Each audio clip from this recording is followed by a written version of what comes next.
नमस्कार बच्चों, मैं शिल्पी जायसवाल आपके हिंदी अरुहिल हिंदी पाठमाला क्लास 5th के चैप्टर नंबर 8 के यानी 8 चैप्टर नंबर 8 जिसका नाम है डायरी के पन्ने। ठीक है, इस चैप्टर को आज हम लोग पढ़ेंगे और समझेंगे। तो पहले बच्चों हम लोग ये समझ लें कि डायरी के पन्ने, डायरी मतलब होता क्या है ना। डायरी क्या होता है ये हम लोग समझेंगे। तो बच्चों डायरी जो है यह एक ऐसी चीज़ होती है जिसको हम अपने मन के भावों को, है ना, क्या हम सोचते हैं, क्या हम समझते हैं, किसी चीज़ के लिए या किसी स्थान के लिए, किसी व्यक्ति के लिए, किसी वस्तु के लिए हमारे मन के अंदर क्या भाव है, ठीक है, उसको हम पन्नों पर शब्दों के द्वारा उतारते हैं, लिखते हैं, प्रत्यक्ष रूप से उसको वहाँ पर क्या कर देते हैं, लिख देते हैं, ताकि वो हमारी यादें जो हैं वो हमारे सामने प्रत्यक्ष रूप से रहें, जिसको हम कभी भी पढ़कर खुश हो जाएं या उसको जो है हम जानें। उसको पढ़ने से हमें एक हमारे अंदर रुचि उत्पन्न होती है। क्या होता है? रुचि उत्पन्न होती है उस चीज़ के बारे में, उस चीज़ के लिए जिसका हमने जो है लेखन लिखा डायरी के अंदर। ठीक है, तो डायरी लिखना हमारे जीवन में क्यों महत्व है? क्योंकि इसके द्वारा मनुष्य के अंदर जो वो किसी से कह नहीं पाता वो डायरी में लिख देता है। बहुत से लोग ऐसे होते हैं जो किसी दूसरे से अपनी बातों को प्रत्यक्ष रूप से नहीं बोल पाते, वो थोड़ा झिझकते हैं बोलने में, किसी के सामने प्रत्यक्ष रूप से बोल नहीं पाते हैं। तो ऐसे लोगों के लिए ये डायरी लिखना बहुत अच्छी चीज़ होती है। इसके द्वारा क्या होता है, वो अपने मन की बातों को शेयर करते हैं एक डायरी से, एक नोटबुक होती है उसके पन्नों पर, उससे शेयर करते हैं और अंदर से वो बहुत अच्छा फील करते हैं। ये तो आपको भी पता होगा ना कि अगर हम अपनी बातों को किसी से शेयर नहीं कर पाते तो हम बहुत परेशान से होते हैं। तो ऐसे बहुत सारी चीज़ें होती हैं। ठीक है, कुछ किसी स्थान के बारे में हमें कुछ हमारे व्यूज़ होते हैं वो हम डायरी में लिखते हैं, किसी व्यक्ति के बारे में हमारे व्यूज़ होते हैं उसको हम लिखते हैं, है ना, किसी स्थान के बारे में होता है उसको भी हम लिखते हैं। तो ये बहुत ही अच्छी चीज़ है एक व्यक्ति के लिए, उसके जीवन में ये बहुत अच्छी चीज़ है डायरी लिखना। तो आज यही डायरी के विषय में हमारा पाठ है, डायरी के पन्ने। ठीक है, तो बच्चों डायरी लेखन के द्वारा जागरूकता और रुचि उत्पन्न होती है। ठीक है, लेखन के द्वारा किसी भी चीज़ के लिए क्या जागरूकता उत्पन्न होती है और उस टॉपिक पे रुचि उत्पन्न होती है। इसमें मनोभावों को व्यक्त किया जाता है और इससे ज्ञान वृद्धि होती है। और जब ये डायरी कभी कोई दूसरा व्यक्ति जब डायरी को पढ़ता है, आपकी उस डायरी को पढ़ता है, कभी कभी क्या होता है कुछ लोग डायरी लिखते हैं और उससे कुछ ना कुछ कोई दूसरा अगर पढ़ता है तो उसको शिक्षा मिल जाती है। ठीक है, कुछ अच्छा करने की उसको शिक्षा मिलती है, उसको क्या होता है जागरूकता मिलती है ना, ज्ञान मिलता है, तो ज्ञान की वृद्धि होती है। इस प्रकार से डायरी हमारे जीवन में बहुत महत्वपूर्ण है। और डायरी लिखने के समय बच्चों दो चीज़ का बहुत ध्यान देना चाहिए जब हम डायरी को लिखते हैं। एक आपकी डेट और दूसरा सन, किस डेट को और किस सन में आपने ये डायरी लिखी है। वो जैसे डायरी जो व्यक्ति लिखते हैं तो हर दिन उनकी आदत होती है एक पेज लिखने का, अपने पूरे दिन की दिनचर्या का एक पेज लिखने का डायरी लिखते हैं। क्या उन्होंने अच्छा देखा, क्या बुरा महसूस किया, उससे क्या शिक्षा मिली, सारे दिन उनका जो दिन बीता उस दिन से क्या कैलकुलेशन निकलता है, उनका क्या शिक्षा मिलती है, क्या अच्छी आदत उनको अपने अंदर रखनी चाहिए, क्या बुरी आदत उनके अंदर हो रही है उसको उन्हें छोड़ना चाहिए। ये सारी चीज़ें डायरी लेखन से एक व्यक्ति को समझने को, जानने को मिलती हैं। ठीक है, तो डायरी में डेट, सन और ये दिन, ये चीज़ें मोस्ट इम्पॉर्टेंट है। अगर डायरी में ये नहीं लिखेंगे तो हमें आगे चलकर काफ़ी टाइम बीतने के बाद क्या होता है कि डेट और सन हमें याद नहीं होता, एग्जैक्ट डेट नहीं याद होती, तो उससे हमें एक आराम मिल जाता है कि हमें पता होता है कि हाँ इस डेट को हमने ये चीज़ें हमारे साथ हुई थी, हमने देखा था, समझा था और फिर हमने उस डेट को ये सारी चीज़ें यहाँ पर लिखी थी। तो डायरी की मोस्ट इम्पॉर्टेंट चीज़ है डेट, सन और दिन डायरी में होना चाहिए। ठीक है, तो ये जो पाठ है, अब यहाँ पे देखिए, यह पाठ डायरी शैली में लिखा गया है। डायरी लिखना एक कला है, ठीक है, बहुत अच्छे अच्छे शब्दों से संजो कर के डायरी लिखा जाता है, बहुत अच्छे अच्छे शब्दों से। तो डायरी लिखने का अर्थ है अपने मनोभावों को व्यक्त करना। इस पाठ से छात्र छात्राओं को डायरी लेखन प्रक्रिया में जागरूकता उत्पन्न होगी, है ना, जागरूकता उत्पन्न होगी। उत्पन्न होना की मतलब पैदा होगी, आपके अंदर एक उत्साह आएगा डायरी लिखने के प्रति। ठीक है, तो आइए आगे हम देखते हैं हमारे चैप्टर में क्या है। तो आगे हम देखते हैं कि मेरा नाम अद्वैत है। ठीक है, एक लड़का है जो अपनी डायरी लिख रहा है। ठीक है, स्टार्टिंग कैसे कर रहा, वो अपनी डायरी में, ये अद्वैत नाम का एक बालक है जो देख रहा है, डायरी को लिख रहा है। ठीक है, तो वो स्टार्टिंग कैसे करता है, आप ये एक उदाहरण है, ये एक चैप्टर, ये पाठ हर एक व्यक्ति, हर एक बच्चे के लिए, हर एक इंसान के लिए एक उदाहरण है कि डायरी किस प्रकार से लिखा जाता है। ये चैप्टर, ये पाठ उसका उदाहरण है। देखिए स्टार्टिंग कैसे उसने अपनी डायरी की। मेरा नाम अद्वैत है, तो कोई भी होगा अगर वो डायरी लिखेगा तो अपने बारे में पहले अपनी फुल इन्फॉर्मेशन नहीं तो शॉर्ट फॉर्म में अपनी इन्फॉर्मेशन देगा, उसका नाम क्या है, उसके माता पिता क्या हैं, ऐसा करके बेसिक जानकारी देगा ही देगा। तो यहाँ पे वो करता है, बोलता है कि मेरा नाम अद्वैत है, मैं अपने माता पिता के साथ 5 दिन के लिए दिल्ली के दर्शनीय, ठीक है, दिल्ली के दर्शनीय, अब दर्शनीय का मतलब देखने लायक, दर्शनीय का मतलब क्या होता है बच्चों, देखने लायक। आपके चैप्टर के पीछे शब्दार्थ है, इन सारे जितने भी ये रेड वाले मार्क हैं ना, इन सब के अर्थ वहाँ पर लिखे हुए हैं। ठीक है, तो दर्शनीय का मतलब होता है देखने लायक, दिल्ली में बहुत सारी देखने वाली चीज़ें हैं, है ना। तो मैं अपने माता पिता के साथ 5 दिन के लिए दिल्ली के दर्शनीय स्थल देखने आया हूँ। ठीक है, मेरे नाना नानी यहीं रहते हैं। मेरी नानी जी मुझे देखकर काफ़ी खुश हुई और दिल्ली के दर्शनीय स्थलों का पिटारा का मतलब क्या होता है बच्चों, बॉक्स, है ना, जिसके अंदर बहुत सारी चीज़ें होती हैं, बॉक्स के अंदर बहुत सारी चीज़ें हम रखते हैं ना, तो कहते हैं कि दिल्ली के दर्शनीय स्थलों का पिटारा मेरे सामने खोल दिया। किसने खोला, नानी ने। ठीक है, वो बच्चे को देखकर, कोई भी नानी अपने बेटी के बच्चों को, यानी किसे कहते हैं, ये नानी के जो है, नानी के लिए आप क्या होंगे, आप, नानी का घर आपके लिए ननिहाल होता है ना। और फिर उनके लिए, नानी के लिए जो उनके बच्चों के बच्चे हैं वो बहुत प्रेमी होते हैं, प्रिय होते हैं, बहुत प्यार करती हैं नानियाँ। तो पिटारा, उन्होंने क्या किया, दिल्ली के सारे स्थलों का, दर्शनीय स्थल मतलब देखने योग्य स्थानों का पिटारा खोल दिया, बॉक्स खोल दिया। मैं आज दिल्ली घूमने जा रहा हूँ और घूमकर आने के बाद मैं डायरी लिखूँगा। जाने के पहले सुबह का वक्त है और उसने ये चीज़ें लिखी सुबह कि उसके साथ जितनी चीज़ें हुई ना, कि नानी ने उसके सामने पिटारा खोल दिया और मैं आज दिल्ली घूमने जा रहा हूँ और घूम कर आने के बाद मैं डायरी लिखूँगा ताकि सारी चीज़ें जो देखा वो मैं ये डायरी में लिख करके प्रत्यक्ष रूप से अपने मन के भावों को यहाँ पर प्रत्यक्ष रूप से करूँगा। यह तो मुझे पता है कि दिल्ली भारत की राजधानी है और यमुना नदी के तट पर बसा एक महानगर है। ठीक है, क्या है, एक महानगर है। ठीक, तो अब देखिए इसने भी डेट लिखी है, मैंने बोला था ना कि डेट लिखना, सन लिखना बहुत ज़रूरी है। 2 जून और यहाँ पर क्या है, 2018, है ना। तो ये आपकी डेट और सन लिखी है। हाँ, आज मैं नानी जी के साथ इंद्रप्रस्थ नगर देखने गया।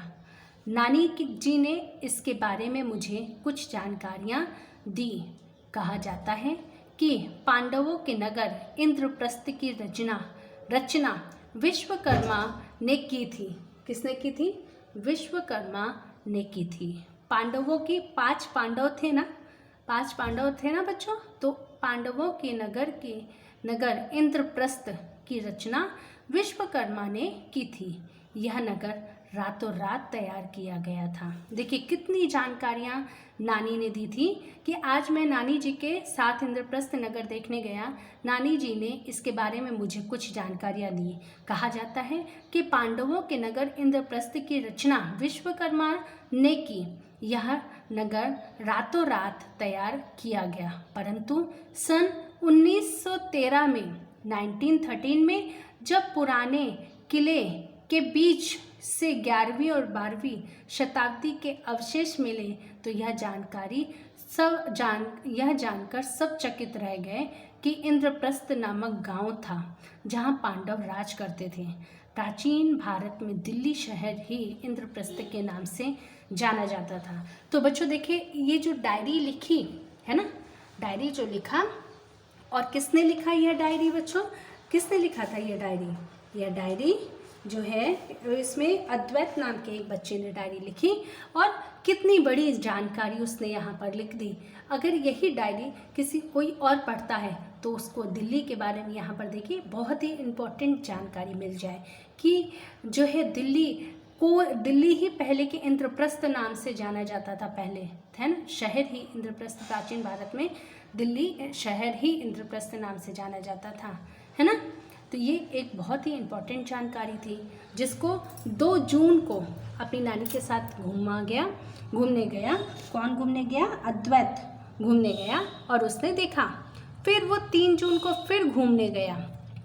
ठीक है, 3 जून को कहाँ गया था? देखिए यहाँ लाल किले की पिक्चर बनी है ना। अब देखते हैं। अब आज नानी जी ने आलू के पराठे बनाए और मैं जल्दी ही तैयार होकर निकल पड़ा। आज मैं अपने मम्मी पापा के साथ दिल्ली का लाल किला देखने गया। ठीक है, पहले उसने क्या देखा बच्चों? पहले उसने देखा इंद्रप्रस्थ नगर गया, है ना, वहाँ पर वो पांडवों के नगर को उसने देखा। फिर कहाँ गए? लाल किला में गए। ठीक है, 3 तारीख को लाल किला, 3 जून को। आज नानी जी ने आलू के पराठे बनाए और जल्दी ही तैयार होकर निकल पड़ा। और आज मैं अपने मम्मी पापा के साथ दिल्ली का लाल किला देखने गया। इसका निर्माण, अब देखिए एक दूसरी जानकारी दिल्ली के लिए कि इसका निर्माण का मतलब क्या होता है बच्चों? बनाना। ठीक है, इसका निर्माण मुगल बादशाह शाहजहां ने करवाया था। शाहजहां ने करवाया था। ठीक है, लाल किले पर प्रतिवर्ष मतलब हर वर्ष, प्रतिवर्ष का मतलब हर वर्ष, हर साल 15 अगस्त को स्वतंत्रता दिवस पर हमारे प्रधानमंत्री राष्ट्रीय ध्वज फहराते हैं और राष्ट्र के नाम अपना संदेश लाल किले की प्राचीर से देते हैं। ठीक है, प्राचीर से देते हैं। तो यहाँ पर देखिए क्या जानकारी मिली कि किस राजा ने बच्चों लाल किला बनवाया था? लाल किला मुगल बादशाह शाहजहां ने बनवाया था, इसका निर्माण करवाया था। और हर साल यहाँ पर स्वतंत्रता दिवस मनाया जाता है, प्रधानमंत्री राष्ट्रीय ध्वज फहराते हैं। तो इस तरह से जानकारी मिली। ठीक है, फिर आता है 4 जून। 4 जून को प्रतिदिन की तरह आज भी मैं जल्दी उठ गया और तैयार होकर फिर नानी नाना के साथ घूमने निकल पड़ा। ठीक है, अब देखिए तीसरी चीज़ दिल्ली की इम्पोर्टेंट, बहुत ही फेमस, कुतुब मीनार। ठीक है, नानी नाना के साथ निकल पड़ा। आज मैं कुतुब मीनार देखने गया। ऐसा कहा जाता है कि यह ऐतिहासिक मीनार है। क्या कहा जाता है बच्चों? ऐतिहासिक मीनार है। इसका निर्माण पृथ्वीराज चौहान ने यमुना दर्शन के लिए करवाया था। यमुना नदी का किनारा ही तो है ना दिल्ली, तो उसके दर्शन के लिए करवाया था इस कुतुब मीनार का निर्माण। ठीक है, आगे चलकर कुतुब मीनार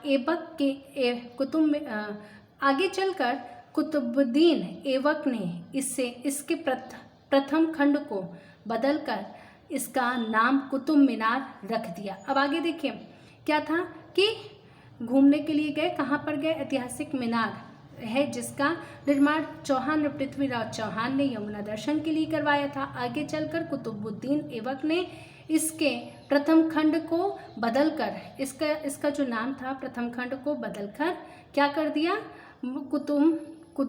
कुतुब मीनार रख दिया। और 239 फुट ऊंची इस मीनार में, है ना, 379, मैं हिंदी में आपको नहीं बोलूं ताकि आपको समझ में नहीं आएगा, मुझे पता है। 379 चक्रनुमा सीढ़ी कैसे होती है? ऐसे गोल गोल गोल गोल ऐसे ऊपर जाती है।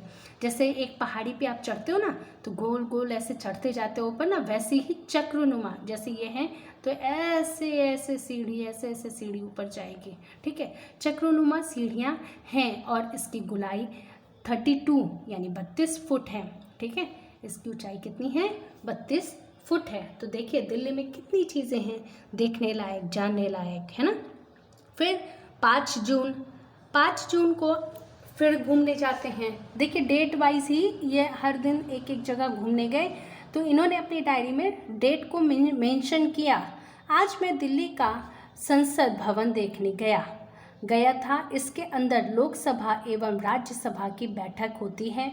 हमारे देश के लिए कानून इसी भवन में बनाए जाते हैं। इसके अंदर बहुत विशाल कक्ष है जहाँ पर संसद की बैठकें होती हैं। अतः यह देश की शासन व्यवस्था का महत्वपूर्ण भवन है। संसद भवन हमारे देश की शासन व्यवस्था का एक महत्वपूर्ण भवन है। संसद भवन के पास में ही राष्ट्रपति भवन भी है, जिसे देखकर मेरी खुशी का ठिकाना न रहा। ठीक है, पास में ही क्या था? राष्ट्रपति भवन था, जिसको देखकर अद्वैत क्या हो गया? उसकी खुशी का ठिकाना नहीं था, मतलब बहुत ज़्यादा खुश हो गया था। ठीक है, फिर 6 तारीख को फिर वो घूमने गए। आज यहाँ रुकने का मेरा अंतिम दिन है। ठीक है, इसलिए आज मैं मम्मी पापा नानी नाना के साथ मेट्रो रेल से दिल्ली के चांदनी चौक में जाकर अपने दोस्तों के लिए कुछ खरीदना चाहता था।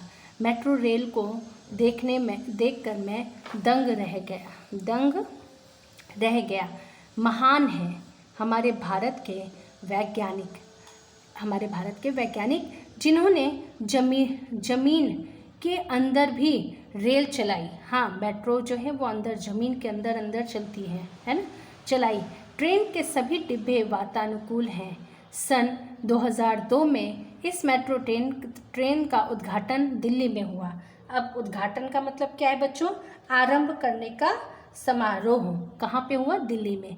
मेट्रो ने तो दिल्ली का रूप ही बदल दिया है। सचमुच मज़ा आ गया। मेरा यहाँ आना सार्थक हो गया मतलब कि सफल हो गया। मेरा यहाँ आना सार्थक हो गया। कल सुबह अपने प्यारे नाना नानी को छोड़कर अपने शहर चला जाऊंगा। नानी जी ने पूरी दिल्ली के बारे में कुछ और रोचक बातें बताई।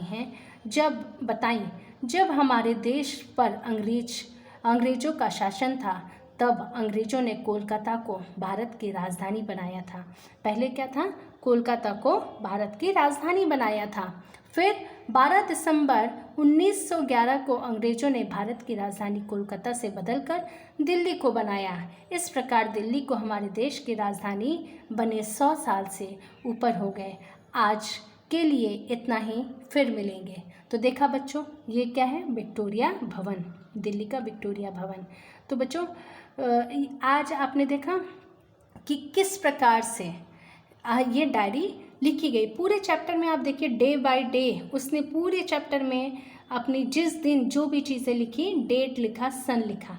तो ये इसी प्रकार से बच्चों हमें डायरी लिखना चाहिए। ठीक है, डायरी लिखने से क्या होता है? डायरी लिखने से हमें बहुत सारी चीज़ें मिलती हैं कि एक महत्व ये होता है कि हम चीज़ों को भूल नहीं पाते। बहुत टाइम होने के बाद क्या होता है कि हम कुछ चीज़ें भूल जाते हैं, है ना। हमारे दिमाग में, हमारे माइंड में इतना होता है कि कुछ चीज़ें हम लोग भूल जाते हैं, और डायरी में जब लिख देते हैं तो वो हमारे लिए क्या होती, यादें बनकर रहती हैं। ठीक है, हम कुछ भी भूलते नहीं हैं। ठीक है, और डायरी में हम क्या क्या लिखते हैं, डायरी में बच्चों हम अपनी हर एक चीज़ें लिख सकते हैं जो हमारे लिए इम्पॉर्टेंट है। किसी और के लिए भी, अगर कोई और पढ़े तो उसके लिए भी इम्पॉर्टेंट हो, है ना, उसके लिए ज्ञानवर्धक हो। और हमें अपने लाइफ में याद रखने योग्य जो भी बातें हैं वो हम डायरी में लिख सकते हैं। ठीक है, तो डायरी जो बहुत अच्छी चीज़ होती है डायरी। तो बच्चों यहाँ पर हमारा चैप्टर फिनिश होता है। अब ये आगे देखिए, यहाँ पे क्या है, राइट इन CW नोटबुक। ये जो कुछ शब्द अर्थ है, ये शब्द अर्थ आपको अपनी नोटबुक में करना है। ठीक है, आशा करती हूँ आपको अच्छे से ये पाठ समझ में आया होगा। धन्यवाद बच्चों। नमस्कार बच्चों, आज अरुहुल हिंदी पाठमाला क्लास 5th के चैप्टर नंबर 8 के यानी डायरी के पन्ने की एक्सरसाइज हम लोग करेंगे। बच्चों ये पाठ में हमने क्या देखा था कि एक डायरी को मनुष्य किस प्रकार से लिखता है, व्यक्ति किस प्रकार से लिखता है, उसके अंदर क्या इम्पोर्टेंट है, डायरी क्यों लिखते हैं। डायरी हम अपने मनोभाव को यानी अपने मन के भाव को प्रत्यक्ष रूप से सामने प्रत्यक्ष रूप से रखने के लिए लिखते हैं, ताकि हमारी यादें सुनिश्चित रहे। और उसमें डेट यानी तारीख और सन लिखना बहुत ज़रूरी होता है। जिस प्रकार से इस चैप्टर में दिल्ली घूमने गया एक बच्चा जिसका नाम था अद्वैत, वह दिल्ली गया था अपने नानी के घर, और वहाँ पे वह जितने दिन भी गया था, जहाँ जहाँ गया था घूमने, तो उसने क्या किया था बच्चों, उसने डेट वाइज उसने सारी जानकारियाँ लिखी थी कि किस दिन वह कहाँ गया था। जैसे 2 जून को वह कहाँ गया था, 2 जून को वो इंद्रप्रस्थ नगर गया था। 3 जून को वो लाल किला गया था। 4 जून को वो कहाँ गया था, कुतुब मीनार देखने गया था। ठीक है, 5 जून को वो संसद भवन देखने गया था। 6 जून को वो मेट्रो ट्रेन में घूमने गया था। इस तरीके से उसने डेट वाइज सारी चीज़ें अपनी डायरी में लिखी थी, और यह लंबे समय तक उसकी यादों में बना रहेगा। तो डायरी हमें लिखना इसीलिए चाहिए, और हर एक व्यक्ति को डायरी लिखना चाहिए। यह बहुत अच्छी चीज़ें हैं डायरी लिखना। ठीक है, अब हम लोग इसकी एक्सरसाइज करेंगे। एक्सरसाइज में सबसे पहले देखिए, यहाँ पे ऊपर लिखा है राइट इन CW नोटबुक। शब्दार्थ आपको अपनी नोटबुक में लिखना है। तो शब्दार्थ क्या है बच्चों, आइए हम लोग देखते हैं। शब्दार्थ पहला, प्रक्रिया यानी तरीका, किसी काम को करने का तरीका, प्रोसेस। शताब्दी, शताब्दी का मतलब क्या होता है, 100 सालों की अवधि, 100 साल के बीच की जो अवधि है उसको कहते हैं शताब्दी। उत्पन्न, पैदा होना। प्रतिवर्ष यानी हर साल, एवरी ईयर। और दर्शनीय, देखने लायक। पिटारा मीन्स बॉक्स, और चकित, हैरान होना। ठीक है, सार्थक यानी सफल, सक्सेस। निर्माण, बनाना। और उद्घाटन, आरंभ करने का समारोह। कहीं पे भी आप देखिए, आप जब शॉप ओपन होती है या कुछ भी नया ओपन होता है, या घर में हम लोग जाते हैं नए घर में, तो उसके आरंभ करने का समारोह करते हैं, है ना, तो उसको कहते हैं उद्घाटन। अब हम लोग आगे आएंगे। एक्सरसाइज, दिए गए प्रश्नों के लिए उत्तर का सही विकल्प चुनिए। लाल किले का निर्माण किसने करवाया था, किसने करवाया था, शाहजहां ने करवाया था लाल किले का निर्माण। कुतुब मीनार की ऊंचाई कितनी है, तो कुतुब मीनार की ऊंचाई कितनी है, 239 फुट ऊंची है। तो बच्चों फिर जो है, अब देखिए हमारे देश के कानून के लिए, हमारे देश के लिए कानून किस भवन में बनाए जाते हैं, हमारे देश में कानून किस भवन में बनाए जाते हैं, संसद भवन में। हमारे देश में कानून संसद भवन में बनाए जाते हैं। 6 जून 2018 को अद्वैत दिल्ली के किस जगह को देखने गया था? तो 6 जून को बच्चों कहाँ गया था वो? 6 जून को मेट्रो ट्रेन देखने गया था। ठीक है, अब आएगा भाषा की बात। इट मीन्स व्याकरण पोर्शन। जैसा कि आप जानते हैं कि जिन्हें हम अनुभव कर सकते हैं पर छू नहीं सकते, उन्हें भाववाचक संज्ञा कहते हैं। जैसे मिठास, शत्रुता, मित्रता, यानी छू नहीं सकते, सिर्फ क्या फील करते हैं, एहसास करते हैं। तो अब निम्नलिखित शब्दों की भाववाचक संज्ञा बनाइए। जैसे स्वतंत्र, तो स्वतंत्र होने पे क्या महसूस करते हैं? स्वतंत्रता। मिठाई की क्या महसूस करते हैं? मिठास, है ना। खुश की खुशी, हरा का हरियाली देखते हैं, है ना बच्चों। अब बच्चा, एक बच्चे का क्या देखते हैं? बचपन। क्या देखते हैं? बचपन। गोल की गुलाई देखते हैं। माता की ममता। राष्ट्र का राष्ट्रीयता। क्या देखते हैं? राष्ट्रीयता। अब देखिए, निम्न शब्दों की वर्तनी शुद्ध कीजिए, यानी इनकी मात्राओं को सही करना है। तो लाल किला, तो किला नहीं होता, लाल किला। राष्ट्रीय, राष्ट्रीय नहीं, राष्ट्रीय, आधा सा होगा। फिर नैतिक, नौतिक लिखा है यहाँ पे, नौतिक नहीं, नैतिक। डायरी, डायरी, तो डायरी होता है, डायरी नहीं होता, डायरी होता है। भाषा नहीं होता, भाषा होता है। दिल्ली नहीं होता, दिल्ली होता है। ठीक है, इस प्रकार से ये वर्तनी शुद्ध किया गया है। अब वाक्यांश के लिए एक शब्द दीजिए।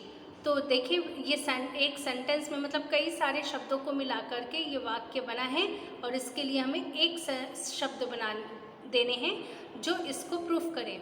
जो देश देखने योग्य हो उसे क्या कहते हैं? दर्शनीय कहते हैं। इतिहास से संबंधित ऐतिहासिक कहते हैं। जिसके आने की तिथि निश्चित ना हो, अतिथि। और जो साधारण ना हो, असाधारण, उसको कहा जाता है। अब देखिए नेक्स्ट, नीचे दिए गए वर्ग पहेली में से संज्ञा संज्ञा के भेदों के शब्द चुनकर लिखिए। देखिए, नीचे दी गई वर्ग पहेली में से संज्ञा के भेदों के शब्द, यानी यहाँ पर जो भेद लिखे हैं इसके शब्द यहाँ से ढूंढने हैं। ठीक, तो अब देखिए, पहला है भाववाचक संज्ञा।